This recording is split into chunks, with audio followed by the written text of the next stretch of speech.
Alright, I'm putting a little primer on it. As you can see in the window, I'm not going to paint the inner edge there. I like that wood look. It's protected with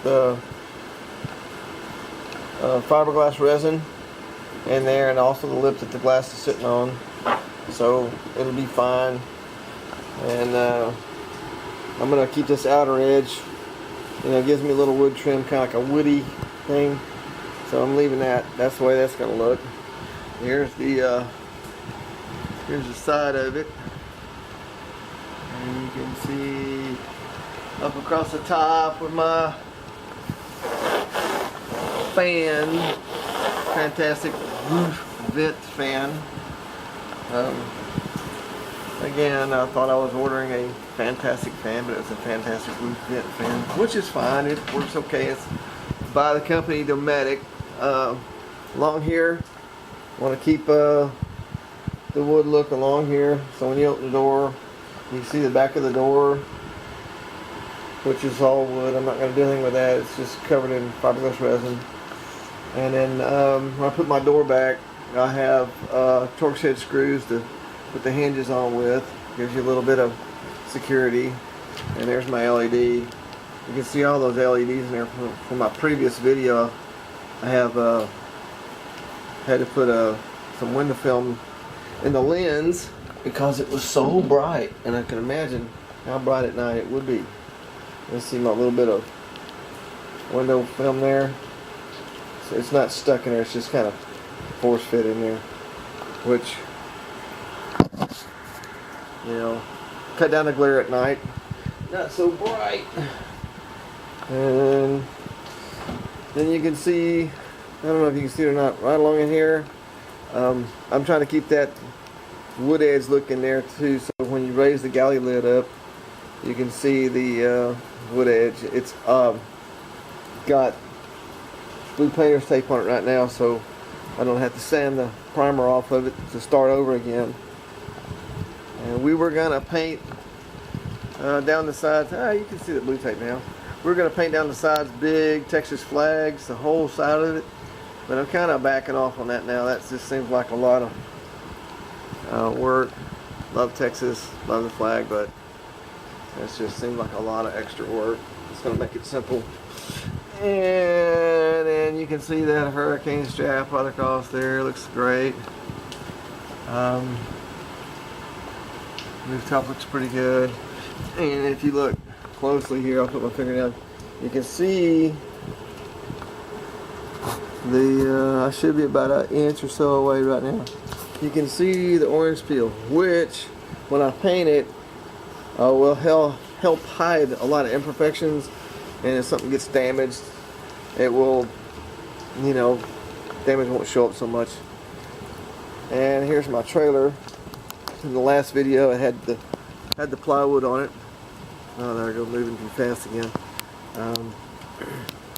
Took the plywood off, cut out about 10 to 12 inches of it right here, just cut it off, and then took a couple of spray cans that I had after I ground off the existing rust from the previous owner, and I just sprayed to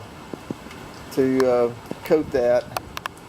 And then once it all cures out, it's raining right now, once it all cures out, I'll repaint the side of the trailer. I changed the fenders, change the paint on the fenders a little bit.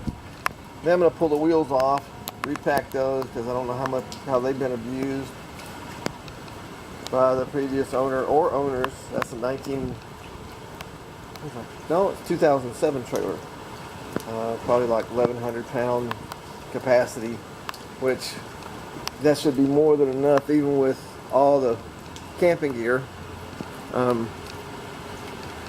Let's see if we can pop up this galley lid a little bit. And there's my blue tape covering that up. And across the bottom down there will be a gasket. That's actually about a 30-degree angle, so water shouldn't run up it, but I'm going to still put a light gasket in there. And then I'll have light gaskets all the way up here. On the underside here, I'm just going to put some polyurethane so that you can see the wood. Everybody likes to show off their wood a little bit, woodwork.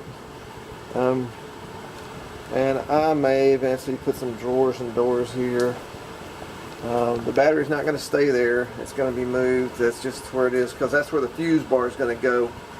And then I'll have them run the main wire, which would be like those 12-foot jumper cables. Cut the ends off, put new ends on them to attach to the battery, and come up here and attach to the fuse box. And to relieve some of the heat here, I have a electric fan that will be cut into the side of the trailer somewhere, and I'm not sure where yet. I just hadn't made my mind up. I thought about having it running down through the deck here, down through that big pipe, out the bottom, and put several layers of steel wire in there. Make sure no varmints can crawl up in there.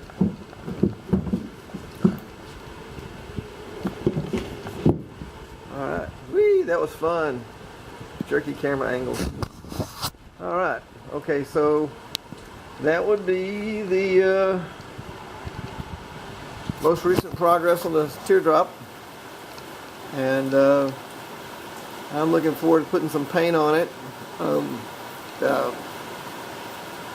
I would almost have kept the wood look, but I had planned on painting it when I started, so I wrote on the wood as I was building and cutting, and so there's a lot of pencil mark on there that I didn't take off.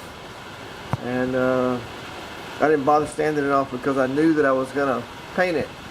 So the next one I'll build, I will be aware of that, and I think I will just put multiple coats of fiberglass resin on it, sand it down, starting with a 60 grit going all the way up to a 220, and then throw some polishing compound on there and just make it real glossy fiberglass, clear fiberglass, so you can see the wood but yet you have a sheen. It can be easily cleaned. Alright, thank you for taking a look.